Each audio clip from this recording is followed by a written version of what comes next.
నమస్కారం. శ్రీ సత్య న్యూస్కు స్వాగతం. నేను మీ శ్రీనివాస్. శ్రీ సత్య న్యూస్లో ముఖ్యాంశాలు. మల్లు స్వరాజ్యం మృతి వామపక్ష ఉద్యమాలకు తీరని లోటు అన్న సిపిఎం పార్టీ నాయకులు. సుందరయ్య భవన్లో మల్లు సంతాప సభ. ఒంగోలు గోపాలనగరంలో ఘనంగా తిరుపతమ్మ కొలుపులు. ముఖ్య అతిథిగా కొలుపులకు హాజరైన రాష్ట్ర విద్యుత్ శాఖ మంత్రి బాలినేని శ్రీనివాసరెడ్డి సతీమణి బాలినేని సచీదేవి. నగరంలో పారిశుధ్య పనులను పరిశీలించిన కమిషనర్ కె భాగ్యలక్ష్మి. మస్టర్ కార్యాలయంలో కార్మికుల హాజరు శాతాన్ని తనిఖీ చేసిన కమిషనర్. కోట్లాది వృక్షాలు, లక్షలాది జీవజాతులు, జలపాతాలు, సెలయేర్లతో కలగలిపి జనసంచారం చాలా తక్కువగా ఉండే ప్రాంతమే అడవి. నేడు అటవీ దినోత్సవం సందర్భంగా ప్రత్యేక కథనం. తెలంగాణ సాయుధ పోరాట యోధురాలు మల్లు స్వరాజ్యం మృతి వామపక్ష ప్రజా ఉద్యమాలకు తీరని లోటని సిపిఎం జిల్లా కార్యదర్శి పోనాటి ఆంజనేయులు పేర్కొన్నారు. సుందరయ్య భవన్లో తెలంగాణ సాయుధ పోరాట యోధురాలు మల్లు స్వరాజ్యం సంతాప సభ జరిగింది. సాయుధ పోరాటం ముగించబడిన తర్వాత సైన్యంలోకి రిక్రూట్మెంట్ చేయడంలోనూ, శిక్షణ ఇవ్వడంలోనూ, నడపడంలోనూ, కాపాడటంలోనూ మొత్తం ఈ పోరాటంలో ఆమె నిర్వహించిన పాత్ర మనందరికీ తెలుసు. పోరాటం విరమించబడిన తర్వాత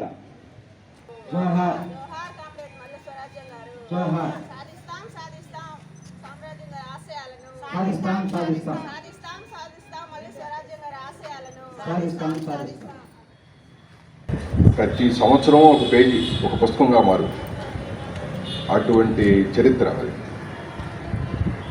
ఒక నిప్పు కణిక. నిప్పును చూస్తే భయం జనానికి, ఎవరికైనా. భూస్వామికి మరీ భయం ఆమెను చూస్తే. ఆమె మాట అంటే రాష్ట్ర ముఖ్యమంత్రులు కూడా భయమే. బహిరంగ సభలో లేచి మాట్లాడుతుందంటే ఆమె ఏం తోటాలు ఊరుద్దా, ఏం మాట్లాడుద్దా, దానికి సమాధానం రేపేం చెప్పాలని ఆలోచించాల్సినటువంటి రాష్ట్ర ప్రభుత్వాన్ని కూడా గడగడలాడించేటట్టుగా ఆ వాగ్దానం అలా ఉంటుంది. విషయాన్ని స్పష్టంగా, సూటిగా ఎక్కుపెట్టి అంత పెద్ద ధీర వనితలు బహురుదుగా ఉంటారు. స్వతంత్రోద్యమ పోరాటంలో చూసాం, కమ్యూనిస్టు ఉద్యమంలోనూ చూసాం. మన రాష్ట్రంలో మన దగ్గర ఉన్నటువంటి మల్లు స్వరాజ్యం గారు ఒక ధీర వనిత, నిప్పు కణిక. ఆమె కొన్ని విషయాలు మనం ఈ సందర్భంలో 2-3 విషయాలు మీ దృష్టి తీసుకొస్తాం. ఒకటి, ఆ ఉద్యమం వచ్చిన నేపథ్యం. వాస్తవంగా 650 ఎకరాలు వాళ్ళ కుటుంబాన్ని. 650 ఎకరాలు ఉన్నటువంటి ఎప్పుడు 1930 చిల్లర కాలంలో, స్వతంత్రం రాకముందు వాళ్ళ కుటుంబం. పెద్ద భూస్వామి కుటుంబంలో ఎలా ఉంటుందో మనం చూడొచ్చు. మామూలుగా ఆ రోజుల్లో మహిళని ఇంటి నుంచి బయటికి పంపించడమే, బయటికి రాదు, అసలు బయటికి అనేది కుదరదు. మహిళలకి ఇంకా మరి చాలా ఆంక్షలతో కూడినటువంటి అటువంటి భూస్వామ్య కుటుంబంలో. ఒంగోలు గోపాలనగరం 3వ లైన్లోని తిరుపతమ్మ దేవస్థానం వద్ద అమ్మవారి కొలుపులు ఘనంగా జరిగాయి. ఈ కార్యక్రమానికి రాష్ట్ర విద్యుత్ శాఖ మంత్రి బాలినేని శ్రీనివాసరెడ్డి సతీమణి బాలినేని సచీదేవి ముఖ్య అతిథిగా పాల్గొన్నారు. కార్పొరేటర్ ఎందేటి పద్మావతి సచీదేవికి ఘనంగా స్వాగతం పలికారు. తిరుపతమ్మ దేవాలయంలో ప్రత్యేక పూజలు జరిపిన అనంతరం కొలుపులను ప్రారంభించారు. స్థానికంగా నగర ఊరేగింపు జరిగింది. ప్రత్యేక పూజలో పాల్గొన్న సచీదేవికి ఆలయ పూజారులు ఆశీర్వచనాలు అందజేశారు.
కరోనా విపత్కర పరిస్థితుల్లో కేంద్ర ప్రభుత్వం కార్డుదారులకు ఉచితంగా ఇస్తున్న రేషన్ పంపిణీకి సర్వర్ అడ్డంకిగా మారింది.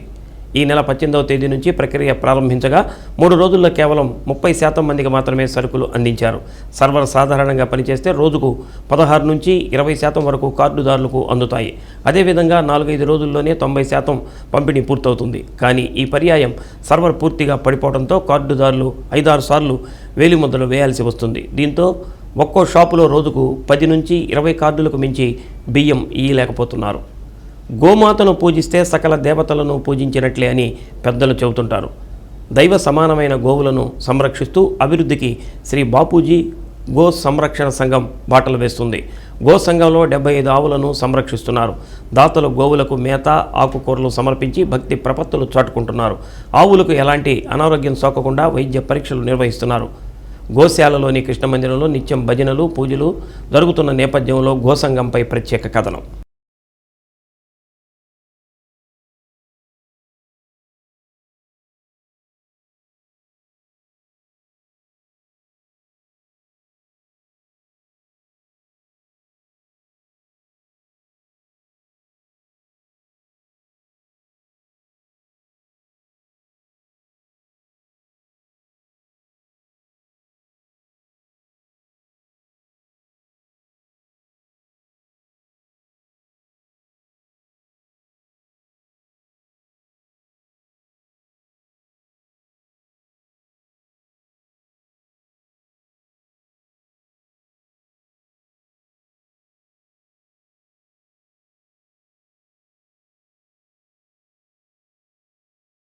గోమాతను పూజిస్తే సకల దేవతలను పూజించినట్లే అని పెద్దలు చెబుతుంటారు. అందులో భాగంగానే నగరంలోని జైరాం థియేటర్ సమీపంలో శ్రీ బాపూజీ గో సంరక్షణ సంఘంలో 75 ఆవులను పెంచుతున్నారు. 1967వ సంవత్సరంలో 4 ఆవులతో ప్రారంభమైన గోశాల ఇప్పుడు 75 ఆవులతో అలరారుతుంది. ఆవులకు కావాల్సిన దాణాన్ని చీమకుర్తి పాటిమీది పాలెంలో తమ సొంత నిధులతో సమకూరుస్తున్నామని సంఘం అధ్యక్షులు తటవర్తి వాసు తెలిపారు. మన గోశాల యందు సుమారు 75 ఆవులు ఉంటున్నవి. ఒక ఆవుకి 150 రూపాయల దాకా దానా నిమిత్తం ఖర్చు అవుద్ది. ఆ ప్రకారంగా లెక్కేసుకుంటే 75 ఆవులకి సుమారుగా 11,000 10,000 చిల్లర ఖర్చు అవుతుంది. నెలకి 4 లక్షల రూపాయల దాకా ఖర్చు అవుతూ 70-80 వేల రూపాయలు మెయింటెనెన్స్ ఉంటుంది. గోమాత వలన మెయిన్గా ఉపయోగాలు ఏంటంటే దేవుడు సన్నిధిలో ఉంటూ దేవుడి దగ్గరికి వచ్చిన ఏ భక్తులకైనా రోగులకైనా ఎలాంటి ఇబ్బందులు లేకుండా కాపాడుతాయనేది మేము ఇక్కడ ఎన్నో నిదర్శనాలు చూసాము. గోశాలలో ప్రతిరోజు నిత్య పూజలు జరుగుతున్నాయని అన్నారు. సంక్రాంతి పండుగ, శ్రీకృష్ణాష్టమి రోజున ప్రత్యేక పూజలు, నగరోత్సవం నిర్వహిస్తామని చెప్పారు. గోవులకు ఆదివారం నాడు గోధుమలు, సోమవారం నాడు తవుడు, మంగళవారం నాడు కందులు, బుధవారం నాడు పెసలు, గురువారం నాడు శనగలు, శుక్రవారం నాడు అలసందలు, శనివారం నాడు నల్ల బెల్లం ఆహారంగా పెడతామని తెలిపారు. ఎవరైనా రోగులకు అవసరమైతే ఆవు పాలు ఉచితంగా ఇస్తామని అన్నారు. 75 ఆవుల పోషణకు నెలకు 4 లక్షల రూపాయల వరకు వెచ్చిస్తామని తెలిపారు. 60 ఏళ్ల క్రితమే దీన్ని స్థాపించడం జరిగింది. అనుదినము దీన్ని పెంచుకుంటూ వచ్చి ఈరోజు గోశాల స్టేట్ లెవెల్లో నెంబర్ 1 గోశాలగా పేరు పొందడం జరిగింది. 4 ఆవులతో స్టార్ట్ చేసి ఈరోజు 75 ఆవుల దాకా తీసుకురావడం జరిగింది. ఒక్క సమస్య కూడా లేకుండా ఆవులు పూర్తి స్థాయిలో ఆరోగ్యంగా ఉన్నాయని అన్నారు. తమ గోశాలలో రాష్ట్రంలోనే నెంబర్ 1గా నిలిచిందని, 2 పర్యాయాలు అవార్డులు కూడా వచ్చాయని తెలిపారు. దీనికి గోశాల నిమిత్తం గవర్నమెంట్ వారు ఒక అవార్డు కూడా నెంబర్ 1 గోశాల కింద ఇవ్వటం జరిగింది. మరలా ఇంకొక అవార్డు ఇవ్వటం జరిగింది.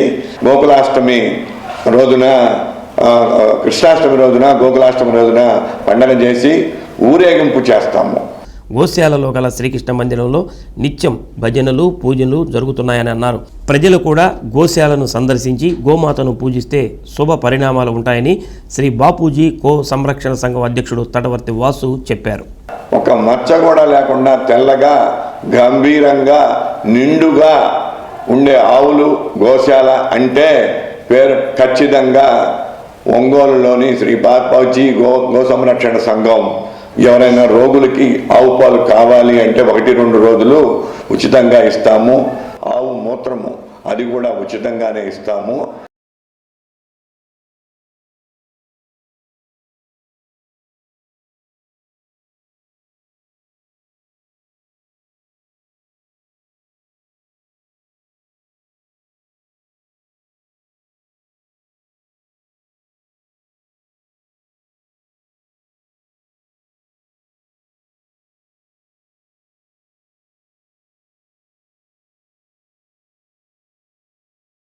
ఒంగోలు నగరంలో పారిశుధ్య పనులను కమిషనర్ కె భాగ్యలక్ష్మి తెల్లవారుజాము నుంచే పరిశీలించారు.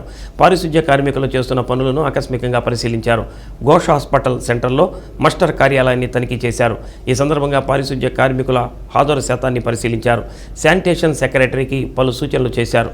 సచివాలయ శానిటేషన్ సెక్రటరీలు ఉదయం సాయంత్రం డివిజన్లో పర్యటించాలని సూచించారు.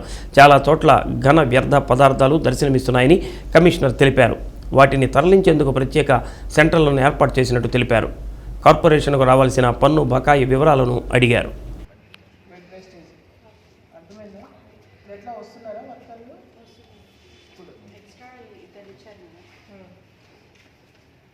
వచ్చారండి.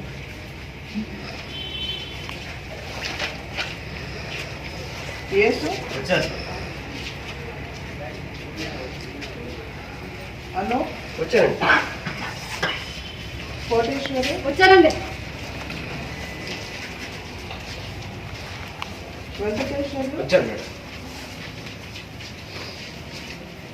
రమాదేవి వచ్చాను. ఏడుకొండలు వచ్చాను. రజనీకాంత్ కోటేశ్వరి వచ్చానండి. ఆయన అక్కడికి వెళ్ళిపోతాడా డైరెక్ట్? మీరు లోపల కూర్చుంటే ఎట్లా? ఏం పార్ట్ ఆఫ్ ది డ్యూటీ కదా మీది? మీ వర్కర్లు ఎవరు వచ్చారు ఏంటి అనేది ఫీల్డ్కి చూసేదేంటి?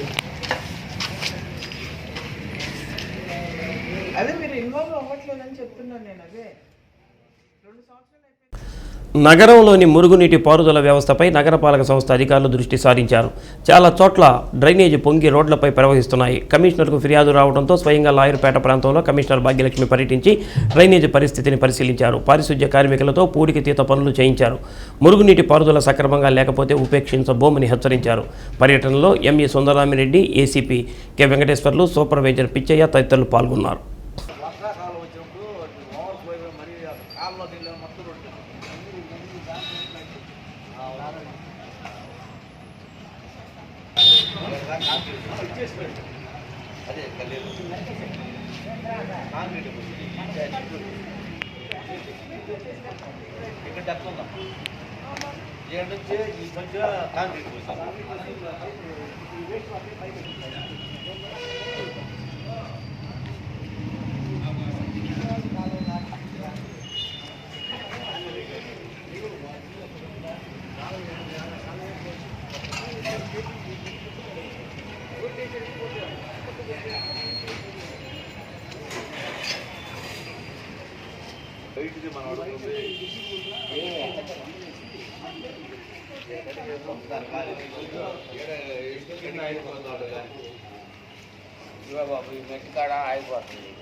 ఒంగోలు నగరంలోని లిటిల్ ఏంజల్స్ పాఠశాలలో వెల్ఫేర్ వేడుకలు ఘనంగా నిర్వహించారు. విద్యార్థులు నిర్వహించిన సాంస్కృతిక కార్యక్రమాలు విశేషంగా ఆకట్టుకున్నాయి.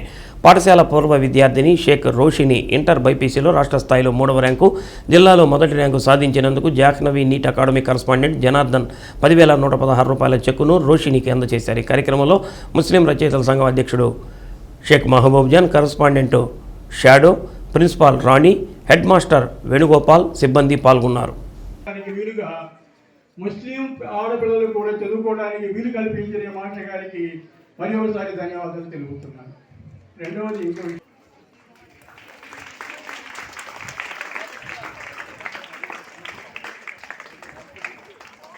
Academy Ongole and our famous writer as well as Hindi Pandit and one of my favorite well-wisher Sri Haji Sheikh Mahbub Jan Garu, my dear parents, children, teachers and well-wishers. ఈ రోజు మనం 10th క్లాస్ పిల్లలకి ఒక farewell ఇవ్వడానికి ఇక్కడ gather అయ్యారు. Actually మనం ప్రతి సంవత్సరం ఇదే టైంలో 10th క్లాస్ పిల్లలకి ఫేర్వెల్ అంటే వాళ్ళు మన స్కూల్లో దాదాపు 13 సంవత్సరాలు చదివి బయటికి వెళ్ళిపోతున్నాం. అప్పుడు వాళ్ళకి ఒక గుడ్ బై. ఇప్పుడు 10th క్లాస్ ఎగ్జామ్స్ రాయబోయే స్టూడెంట్స్ అందరికీ కూడా ఒక్కసారి ఆల్ ది బెస్ట్ చెప్తున్నాం. మంచిగా డిస్టిక్లోనే నెంబర్ 1 రిజల్ట్ వచ్చేటట్టు లిటిల్ ఏంజల్స్ స్కూల్స్కి సార్కి మంచి నేమ్ తీసుకొచ్చేటట్టు చూడాలి. అలాగే ఆఫ్టర్ 10th క్లాస్ మీరు ఏ గ్రూప్ తీసుకోవాలన్నది కూడా మీ ఓన్ చాయిస్. పేరెంట్స్ టార్గెట్ చేసి పేరెంట్స్ వాళ్ళ ఇస్లాంపేటలో చాలామంది బాలురు అంటే ఎక్కడికైనా దూరంగా పోయి చదువుకోవడానికి వీలవుతుంది. కానీ ఈ దగ్గర ప్రాంతంలో ఉన్న బాలికలు చాలామంది ఇక్కడ స్కూల్ ఉండబట్టి ఇక్కడ వచ్చి చదివి వాళ్ళు కూడా ఎడ్యుకేటెడ్ అయ్యి తర్వాత వాళ్ళ యొక్క జీవితాన్ని కూడా సాఫల్యం చేసుకోవడానికి ఎంతో ఉపయోగపడిన లిటిల్ ఏంజల్స్ స్కూల్కి ఒకసారి మీరు అందరూ కరతాళ ధ్వనులతో మనకి అభినందనలు జరపాలని కోరుతున్నాను. ఎందుకంటే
కృష్ణుడు వచ్చాడే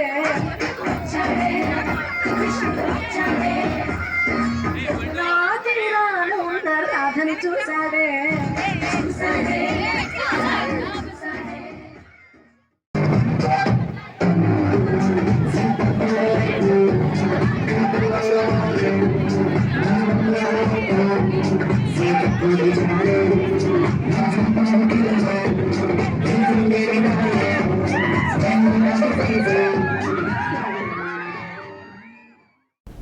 నిన్న మొన్నటి వరకు ప్రకృతి వైపరీత్యాలతో మత్స్యకారులు ఆటుపోట్ల మధ్య జీవనాన్ని గడిపారు.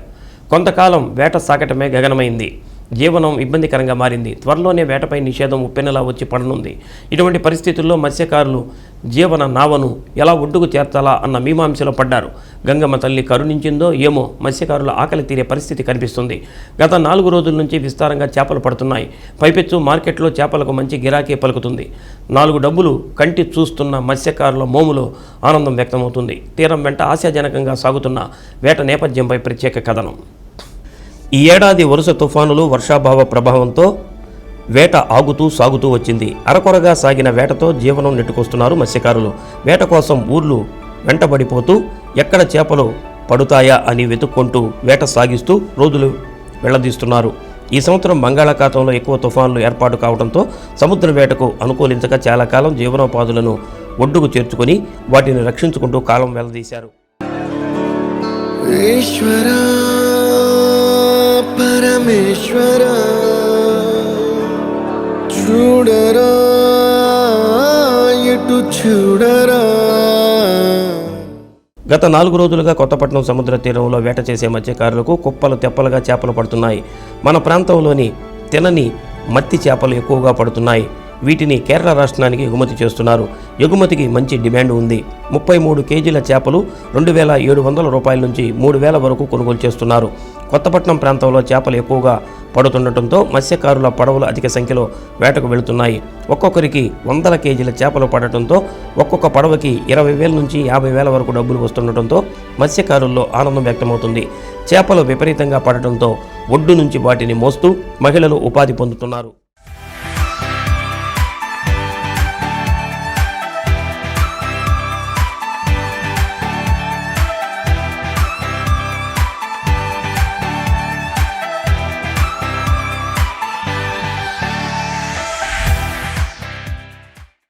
గతంలో ఈ రోజుల్లో వేట అసలు సక్రమంగా సాగేది కాదని మత్స్యకారుడు ఐలా రమేష్ అంటున్నారు. కానీ ఈ ఏడాది మొదటి నుంచి వేట సాగక నానా ఇబ్బందులు పడ్డాం.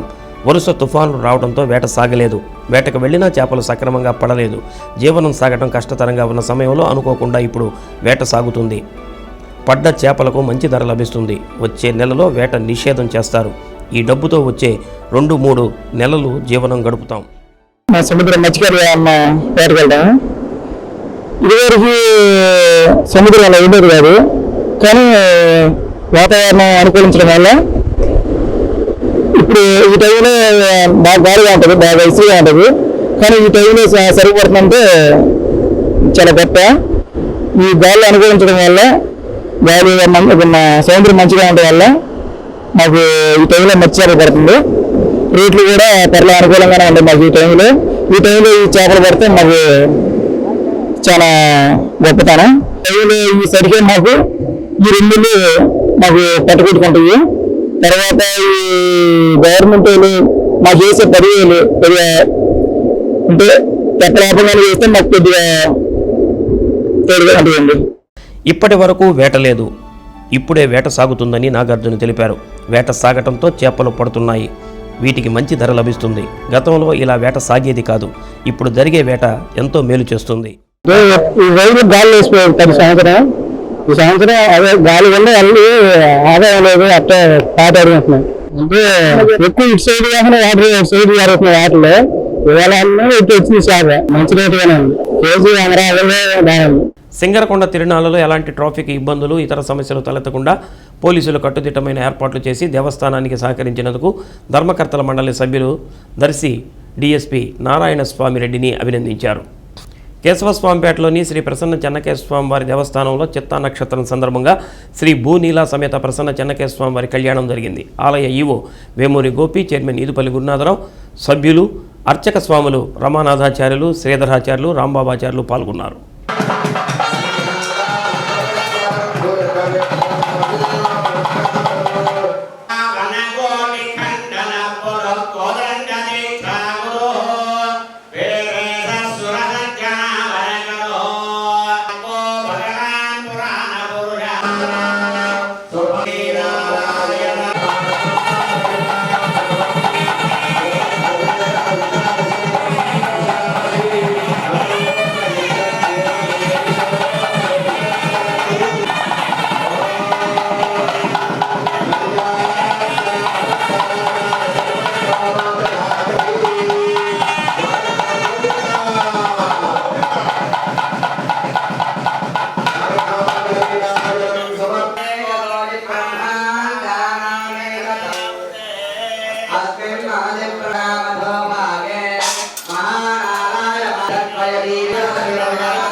కోట్లాది వృక్షాలు, లక్షలాది జీవజాతులు, జలపాతాలు, సెరయేళ్లతో కలగలిపి జనసంచారం చాలా తక్కువగా ఉండే ప్రాంతమే అడవి.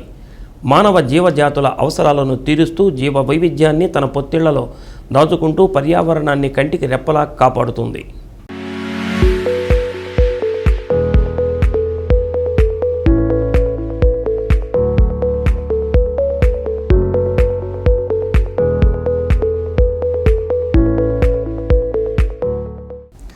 ప్రపంచ దేశాల్లో వందల కోట్ల జనాభా ప్రత్యక్షంగా పరోక్షంగా అరణ్యాలపై ఆధారపడి జీవిస్తోంది.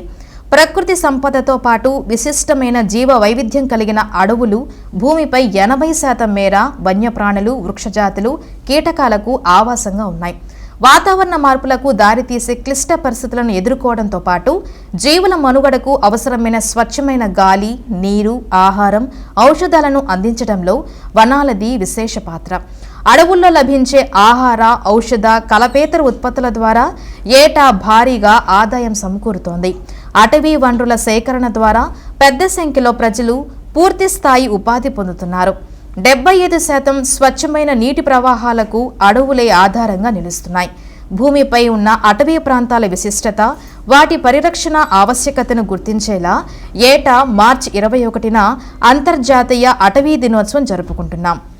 అడవుల పరిరక్షణ విషయంలో ప్రపంచ దేశాల వేదికలపై భారతదేశ ప్రతినిధులు ఇచ్చే హామీలు ఆశాజనకంగా కనిపిస్తున్నా దశాబ్దాలుగా క్షేత్రస్థాయిలో విధానాలు, చట్టాల అమలు తీరు అందుకు విరుద్ధంగా ఉంటోంది. పాలనా వ్యవస్థలు అడవిని ఒక ఆర్థిక వనరుగా పరిగణించి వాణిజ్య లాభాలపై గుత్తాధిపత్యాన్ని చలాయిస్తున్నాయి. ఫలితంగా దశాబ్దాలుగా వనాల పరిరక్షణలో ప్రజలు భాగస్వామ్యం నామమాత్రం అవుతోంది. అడవుల రక్షణకు 10 చదరపు కిలోమీటర్ల పరిధిలో ఓ బీట్ అధికారి చొప్పున నియమించాలని గతంలో జాతీయ అటవీ కమిషన్ సూచించింది. వనాల అభివృద్ధికి కేంద్రం, రాష్ట్రాల బడ్జెట్లో నిర్దిష్టంగా నిధులను కేటాయించాలని సిఫార్సు చేసింది. అవేవీ అమలుకు నోచుకోలేదు. అడవుల పరిరక్షణలో ప్రజల భాగస్వామ్యం పెంచాలనే ఆశయంతో 2 దశాబ్దాల క్రితం మొదలైన ఉమ్మడి అటవీ యాజమాన్యం, సామాజిక అటవీ యాజమాన్యం వంటి పథకాలు కనుమరుగయ్యాయి. ఎన్డీఏ ప్రభుత్వం కొత్త జాతీయ అటవీ విధానం ముసాయిదాను ప్రకటించిన తర్వాత పక్కన పెట్టేసింది. పర్యావరణ, అటవీ, వన్యప్రాణి సంరక్షణ, నీటి, వాయు కాలుష్య నియంత్రణ వంటి వేరువేరు చట్టాలన్నింటినీ ఒకే గొడుగు కిందకు తీసుకొచ్చి సమగ్ర పర్యావరణ న్యాయ చట్టం తీసుకురావాలని సుబ్రహ్మణ్యన్ కమిటీ కేంద్రానికి నివేదించింది. గత ఏడాది అటవీ పరిరక్షణ చట్టం 1980లో మార్పులు చేసి గనుల తవ్వకాలు, ప్రాజెక్టులకు అటవీ భూములిచ్చే ప్రక్రియను మరింత సరళతరం చేసేందుకు కేంద్రం ప్రయత్నించింది. వ్యతిరేకత రావడంతో ఆ తర్వాత వెనక్కి తగ్గింది. అడవుల పరిరక్షణలో ముందుగా వ్యవస్థాగత లోపాలను విశ్లేషించుకోవాల్సి ఉంది. దేశవ్యాప్తంగా అడవితో మమేకమై జీవిస్తున్న స్థానికులను వనాల పరిరక్షణలో భాగస్వామ్యం చేయడానికి పటిష్టమైన కార్యాచరణ అమలు చేయాలి. అటవీ ఆధారిత ఉత్పత్తులే జీవనాధారంగా బతుకుతున్న ఆదివాసీలు, ఇతర సమూహాలకు జరిగిన అన్యాయాన్ని సరిదిద్దాలనే ఆశయంతో అటవీ హక్కుల గుర్తింపు చట్టం తెచ్చారు. దాని ప్రకారం వారికి కనీస హక్కులు, ధరలు పరచడంలో అలసత్వం చోటు చేసుకుంది. ఫలితంగా ఆదివాసీలు, అటవీ సిబ్బంది మధ్య ఘర్షణ వాతావరణం పెరుగుతోంది. ఇలాంటి పరిస్థితులను నివారించేందుకు తగిన చర్యలు చేపట్టాలి. దేశంలో భూమి లేని నిరుపేదలు అడవుల్లో కలపేతర ఉత్పత్తుల సేకరణ ప్రధాన జీవనాధారంగా బతుకుతున్నారు. కేంద్ర ప్రభుత్వ అంచనాల ప్రకారం 3 కోట్ల మంది అసంఘటిత పేదలు ఏటా రమారమి 2 లక్షల కోట్ల రూపాయల విలువైన అటవీ ఫలసాయ ఉత్పత్తులను సేకరిస్తున్నారు.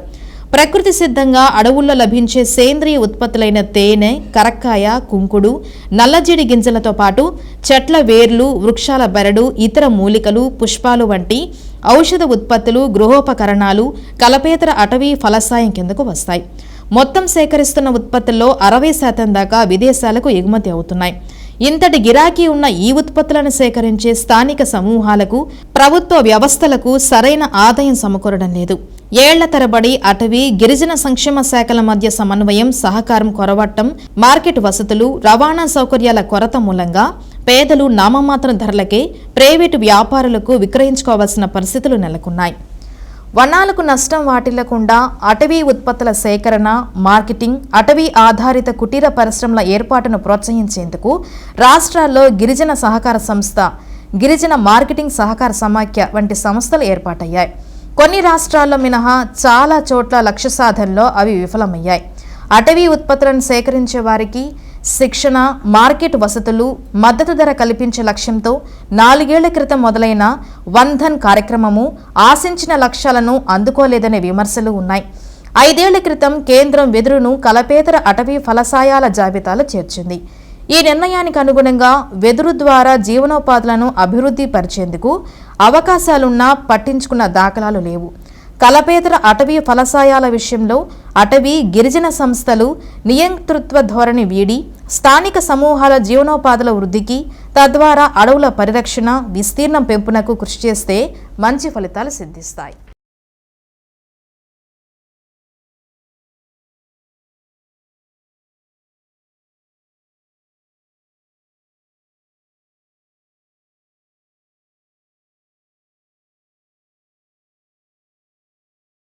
పెద్ద కొత్తపల్లి కమ్యూనిస్టు నిర్మాణంలో కీలక పాత్ర పోషించిన మాజీ సర్పంచ్ నల్లూరి రామస్వామి చిరస్మరణీయుడని ప్రజానాట్య మండలి రాష్ట్ర గౌరవ అధ్యక్షుడు నల్లూరి వెంకటేశ్వర్లు అన్నారు. గ్రామంలో 13వ వర్ధంతి సందర్భంగా స్వామికి ఘనంగా నివాళులర్పించారు. ఇటీవల మరణించిన సిపిఐ నాయకులు చంద్రశేఖర్, రామయ్యలకు నివాళులర్పించారు. కొత్తపల్లి గ్రామ కమ్యూనిస్టు ఉద్యమాలకు స్వామి మరణం తీరని లోటు అని అన్నారు. చుండూరి రంగారావు, ఎంసి వెంకటేశ్వర్లు, డాక్టర్ రామలింగం, నాతాని భూపతిరావు, కొత్తపల్లి అంజయ్య, నగర కార్యదర్శి నరజర్ల వెంకట్రావు, నల్లూరి రామారావు, కందకుర్తి వెంకట్రావు, అంజయ్య, నగర శాఖ కార్యదర్శి అంగలకుర్తి వెంకట్రావు తదితరులు పాల్గొన్నారు. అంత నీతి నిజాయితీగా ఆయన నిర్వహించడం జరిగింది. దాని ఫలితంగానే మరొకసారి రిజర్వేషన్లు ఆ కారణాన ఎంపీటీసీగా నిలబడాల్సి వచ్చింది. ఎంపీటీసీగా కూడా అలాగే తన మంచితనం పంచాయతీలో తను నిర్వహించారు. ఒంగోలు మండలం నలుమూలల నుంచి రెవెన్యూ సమస్యలపై తహసీల్దార్ ఎండి నయీం అహ్మద్కు అర్జీలు సమర్పించారు. ఓటీఎస్ పథకం కింద 268 మందికి రిజిస్ట్రేషన్ పత్రాలను అందించేందుకు ఏర్పాటు చేసినట్లు నయీం తెలిపారు.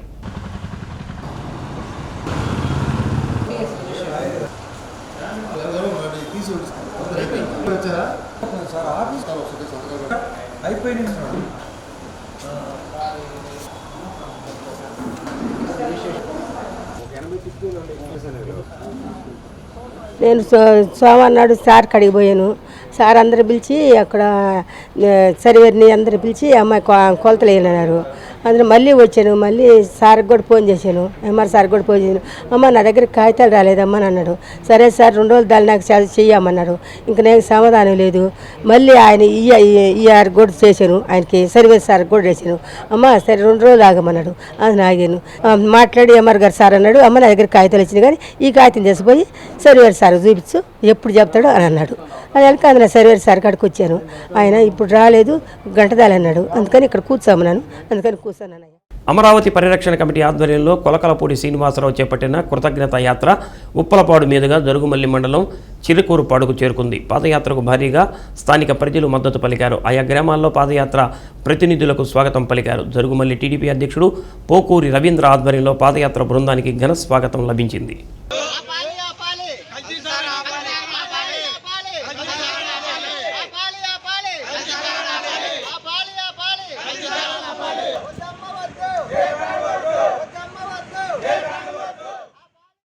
పుల్లల చెరువు మండలం ముటుకుల గ్రామంలో సంతాన వేణుగోపాలస్వామి వారి తిరునాళ్ల ఘనంగా జరిగింది.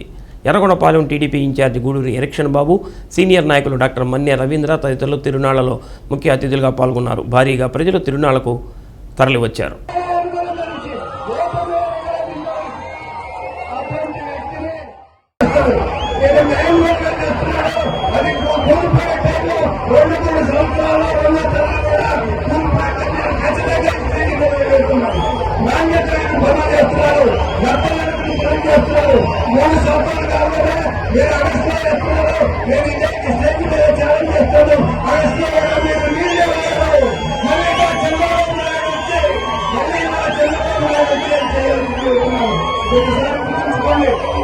ఎన్ని మంచి పనులు చేస్తున్నా మాకే మీకు ఓటు లేదు.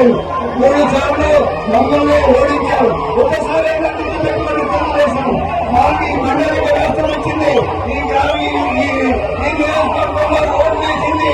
ఇంటింటికి 4 లీటర్లు పెట్టింది. మంచి నీటి సరఫరా తెచ్చింది తెలుగుదేశం. ఇంకా మంచి పనులు చేస్తున్న తెలుగుదేశం కాదని మీరు ఓటు చేసి ఈ బాధను అనుభవిస్తున్నారే లేదా ఈరోజు అవమానాలు భరిస్తున్నారే లేదా?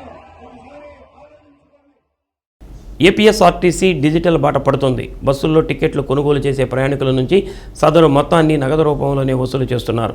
ఇకపై డిజిటల్ చెల్లింపులను కూడా స్వీకరించేందుకు ఆర్టీసీ మార్గం సుగమం చేస్తుంది. దీనికోసం యూనిఫైడ్ టికెటింగ్ సిస్టమ్ యూటీఎస్ను ప్రవేశపెట్టనుంది. ఇందుకు సంబంధించి నిర్వహించిన టెండర్ను అబీబస్ సంస్థ దక్కించుకుంది. యూటీఎస్ కోసం ఆర్టీసీ నిర్వహించిన టెండర్లలో 8 కంపెనీలు బిడ్లు దాఖలు చేయగా 3 కంపెనీలు అర్హత సాధించాయి. రివర్స్ టెండరింగ్లో అబీబస్ సంస్థను ఆర్టీసీ ఎంపిక చేసింది. దేశంలోని అతి తక్కువ రేటుకు కాంట్రాక్టును ఖరారు చేసింది. ప్రస్తుతం ఆర్టీసీ బస్సుల్లో టికెట్ల జారీ కోసం వినియోగిస్తున్న టికెట్ ఇష్యూయింగ్ మిషన్స్ స్థానంలో ఈ-పాస్ మిషన్లను ప్రవేశపెడతారు. వాటి ద్వారా డిజిటల్ చెల్లింపులకు అవకాశం కల్పిస్తారు.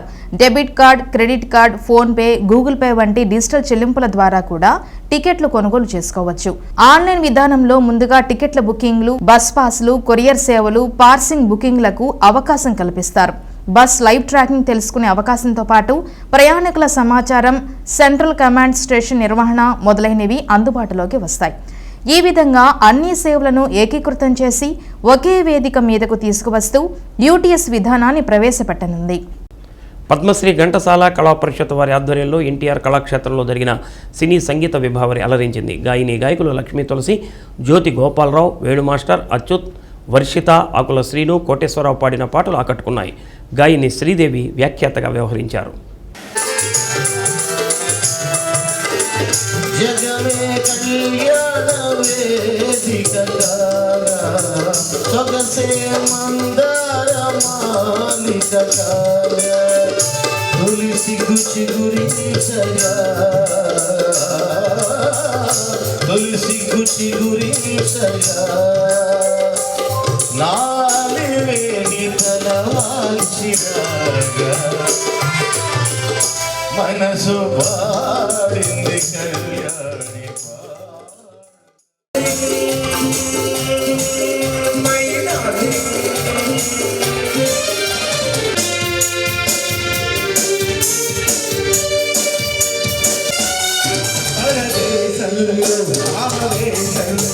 ప్రేమించిన మన కనుమతి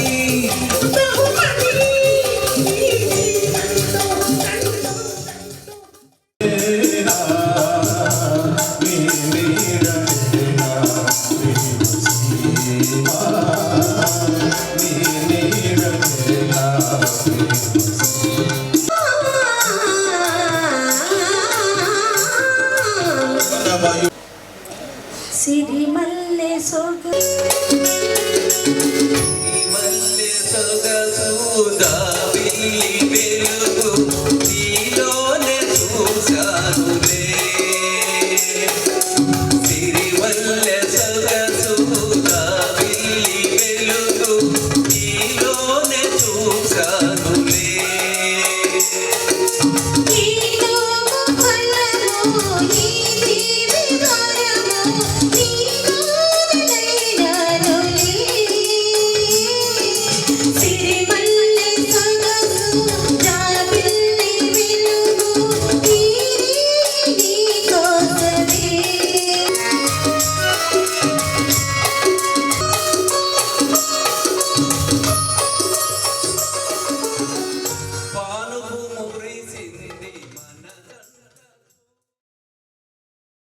ఆగ్నేయ బంగాళాఖాతం దక్షిణ అండమాన్ సముద్రంలో ఏర్పడిన అల్పపీడనం మరో 24 గంటల్లో తీవ్ర అల్పపీడనంగా మారుతుందని భారత వాతావరణ కేంద్రం తెలిపింది. అల్పపీడనం వాయుగుండంగా మారే క్రమంలో తీరం వెంట బలమైన గాలులు వీస్తాయని వెల్లడించింది. దక్షిణ అండమాన్ సముద్రం మీదుగా కదులుతున్న అల్పపీడనం తూర్పు ఈశాన్య దిశగా కదులుతూ మరింతగా బలపడింది. ఈ అల్పపీడనం ఉత్తర దిశగా కదులుతూ అండమాన్ సముద్రం దాని పరిసర ప్రాంతంలో వాయుగుండంగా మారనుంది. దీని ప్రభావం అండమాన్ నికోబార్ దీవులపై అధికంగా ఉండే అవకాశం ఉందని ఐఎండీ తెలిపింది. అక్కడ బలమైన ఈదుడుగాలులు, మోస్తరు నుంచి భారీ వర్షాలు కురిసే అవకాశం ఉందని అధికారులు వెల్లడించారు. తుఫాను బంగ్లాదేశ్, ఉత్తర మయన్మార్ వైపు కదులుతుందని గత వారం ఐఎండీ అంచనా వేసింది. ఏదేమైనా తుఫాను ప్రభావం తూర్పు ఈశాన్య భారతంపై ఉండే అవకాశం కనిపిస్తోంది. అండమాన్ నికోబార్ దీవుల్లోని కొన్ని చోట్ల భారీ నుంచి అతి భారీ వర్షాలు కురుస్తాయని అంచనా. ఇది మార్చి 20న అల్పపీడనంగా మారి మార్చి 21వ తేదీన అసని తుఫానుగా రూపాంతరం చెందుతుందని అధికారులు పేర్కొన్నారు. మత్స్యకారులు మార్చి 22 వరకు బంగాళాఖాతం, అండమాన్ సముద్రం, అండమాన్ నికోబార్ దీవులతో పాటు తూర్పు మధ్య ఈశాన్య బంగాళాఖాతంలోకి వెళ్లవద్దని వాతావరణ శాఖ సూచించింది. కాఫీ, టీ పౌడర్, నూనె, గోధుమ పిండి వంటి నిత్యావసరాల ధరలు మరో 10-15% పెరిగే అవకాశం ఉంది. అంతర్జాతీయంగా కమోడిటీల ధరల్లో తీవ్ర హెచ్చుతగ్గులు నమోదవుతుండటంతో పాటు ప్యాకేజింగ్ ముడి పదార్థాల ధరలు పెరుగుతున్నందున పరిస్థితిని ఎఫ్ఎంసీజీ కంపెనీలు నిశ్చితంగా గమనిస్తున్నాయి. ఈ విపణిలో అగ్రశ్రేణి సంస్థలైన హెచ్యుఎల్, నెస్లే కంపెనీలు గత వారమే కొన్ని ఆహారోత్పత్తుల ధరలను పెంచాయి కూడా. వంట నూనెలు, ముడి చమురు ధరలు గతం కంటే పెరిగినా ఇటీవల గరిష్ట స్థాయిల నుంచి కొద్దిగా వెనక్కి వచ్చాయి. పామాయిల్ ధర లీటర్కు $180కు చేరినా ఇప్పుడు $150 వద్ద ఉంది. ముడి చమురు బ్యారెల్ ధర $139లను మించినా ఇప్పుడు $100 వద్ద ఉంది. ఈ ధరలు కంపెనీలకు తీవ్ర ఆందోళన కలిగిస్తున్నాయి. కోవిడ్ పరిణామాల అనంతరం గిరాకీ మళ్లీ ఇప్పుడిప్పుడే పెరుగుతోంది. అన్ని రకాల వస్తువుల ధరలు పెరగడంతో ఖర్చు విషయంలో ప్రజలు ఆచితూచి వ్యవహరిస్తున్నారు. రష్యా ఉక్రెయిన్ యుద్ధం వల్ల ఆహారోత్పత్తుల ధరలపై తీవ్ర ప్రభావం పడుతోంది. ఈ నేపథ్యంలో పెద్ద ప్యాకెట్కి బదులు సరుకు తక్కువ పరిణామంలో ఉండే చిన్న ప్యాకెట్లను కొనుగోలు చేయడం పెరుగుతోంది. కురిసిపాడు మండలం రెడ్డిపాలెం గ్రామంలో వేంచేసి ఉన్న శ్రీ సుబ్రహ్మణ్యేశ్వర స్వామి ఆలయ ప్రాంగణంలో 6 క్షేత్రాల పనులు వేగంగా జరుగుతున్నట్లు నిర్వాహకులు సారథి మీడియాకు తెలిపారు. 4 కోట్ల రూపాయల వ్యయంతో రాష్ట్రంలోనే ప్రసిద్ధిగాంచిన 6 క్షేత్రాల పనులను చేపట్టినట్లు తెలిపారు. 2 కోట్ల రూపాయల వ్యయంతో సుబ్రహ్మణ్యేశ్వర స్వామివారి విగ్రహం ఏర్పాటు పూర్తయిందని తెలిపారు. మే 26వ తేదీన స్వామివారి విగ్రహ ప్రతిష్ఠా కార్యక్రమం జరుగుతుందని పేర్కొన్నారు. స్వయంభూ శ్రీ సుబ్రహ్మణ్యేశ్వర స్వామి వారు 48 సంవత్సరాలుగా ఇక్కడ వెలిసి ఉన్నారు. ఈ దేవస్థానంలో 2 కోట్ల రూపాయల వ్యయంతో శ్రీ సుబ్రహ్మణ్యేశ్వర స్వామి వారి 46 అడుగుల ఎత్తు ఏకశిల రాతి విగ్రహము రేపు మే 26వ తేదీ ప్రతిష్ఠ చేయడం జరుగుతుంది. ఈ విగ్రహాన్ని మహాబలిపురం శిల్పులు 3 సంవత్సరాల నుంచి ఎంతో చాకచక్యంగా చెక్కుతూ ఉన్నారు. ఎక్కడా లేని విధంగా సుబ్రహ్మణ్యేశ్వర స్వామి 6 క్షేత్రాలు తమిళనాడులో ప్రసిద్ధి చెందినటువంటి దేవాలయాలు ఉన్నాయి. ఈ 6 క్షేత్రాలను షట్కోణాకారంలో నిర్మాణం చేసి ఈ 47 అడుగుల ఎత్తు విగ్రహాన్ని మధ్యలో ప్రతిష్ఠ చేయుచున్నారు. ఇది మొత్తము 4 కోట్ల రూపాయల ప్రాజెక్టు. రేపు మే 26వ తేదీన 2022 ప్రతిష్ఠా కార్యక్రమం. నాసిరకం మద్యం వల్ల అమాయక ప్రజలు ప్రాణాల మీదకు తెచ్చుకుంటున్నారని కురిసిపాడు టీడీపీ అధ్యక్షుడు జాగర్లమూడి జయకృష్ణ మీడియాతో అన్నారు. అధికారంలోకి వచ్చిన తర్వాత దశల వారీగా మద్య నిషేధం అమలు చేస్తామన్న జగన్మోహన్ రెడ్డి హామీని విస్మరించారని తెలిపారు. కల్తీ మద్యం, నాసిరకం మద్యాన్ని నిషేధించాలని డిమాండ్ చేశారు.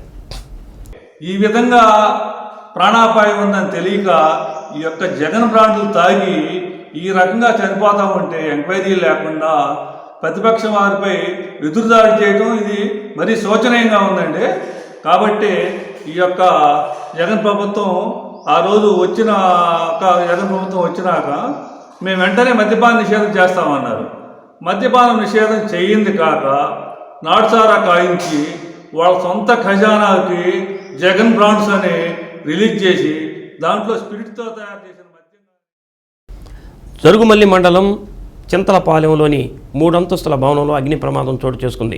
గ్యాస్ సిలిండర్ లీక్ అవడం వల్ల ప్రమాదం సంభవించినట్లు చెబుతున్నారు. అగ్నిమాపక సిబ్బంది మంటలు ఆర్పే ప్రయత్నం చేశారు.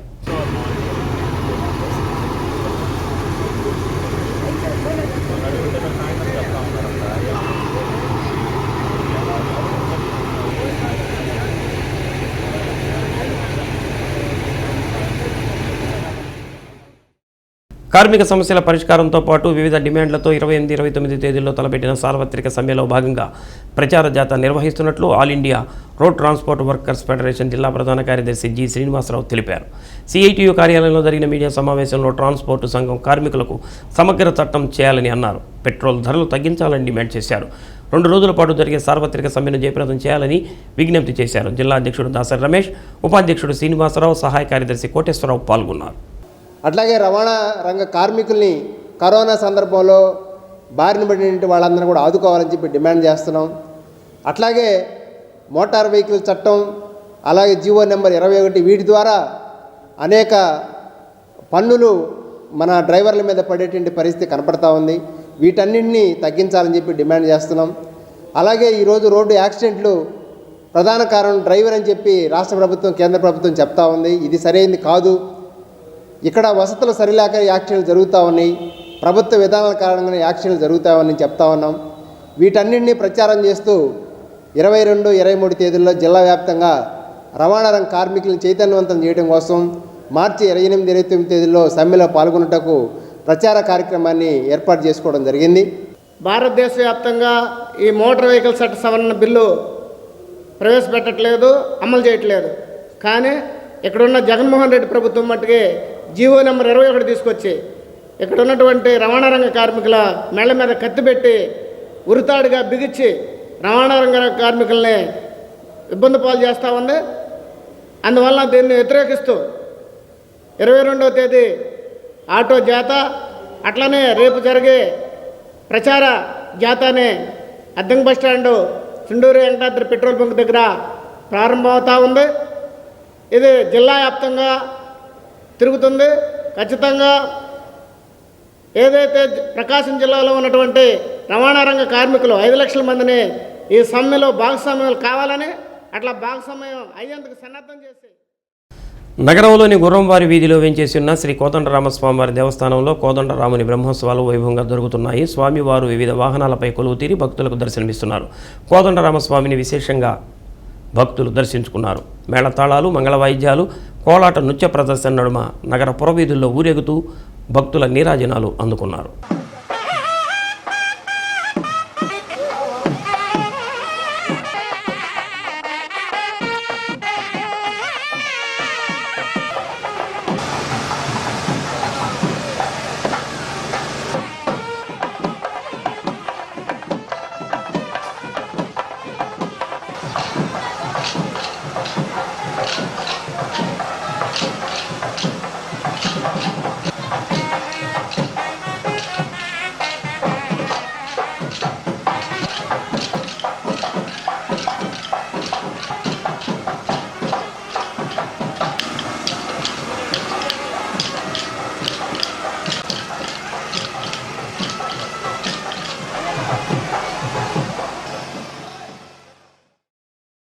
బులెటిన్ ముగించే ముందు ముఖ్యాంశాలు మరోసారి. మల్లు స్వరాజ్యం మృతి వామపక్ష ఉద్యమాలకు తీరని లోటు అన్న సిపిఎం పార్టీ నాయకులు. సుందరయ్య భవన్లో మల్లు సంతాప సభ. ఒంగోలు గోపాలనగరంలో ఘనంగా తిరుపతమ్మ కొలుపులు. ముఖ్య అతిథిగా కొలుపులకు హాజరైన రాష్ట్ర విద్యుత్ శాఖ మంత్రి బాలినేని శ్రీనివాసరెడ్డి సతీమణి బాలినేని సచీదేవి. నగరంలో పారిశుధ్య పనులను పరిశీలించిన కమిషనర్ కె భాగ్యలక్ష్మి. మస్టర్ కార్యాలయంలో కార్మికుల హాజరు శాతాన్ని తనిఖీ చేసిన కమిషనర్. కోట్లాది వృక్షాలు, లక్షలాది జీవజాతులు, జలపాతాలు, సెలయేర్లతో కలగలిపి జనసంచారం చాలా తక్కువగా ఉండే ప్రాంతమే అడవి. నేడు అటవీ దినోత్సవం సందర్భంగా ప్రత్యేక కథనం.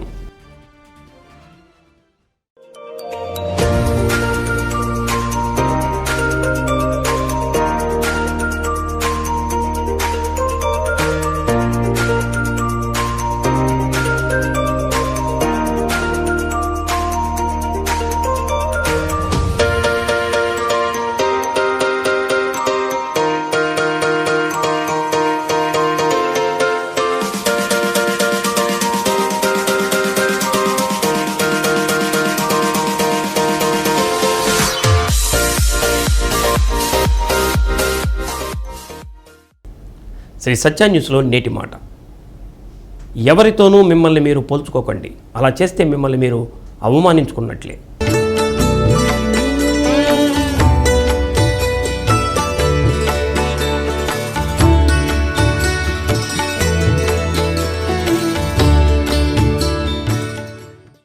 శ్రీ సత్య న్యూస్ ఇంతటితో సమాప్తం. నమస్కారం.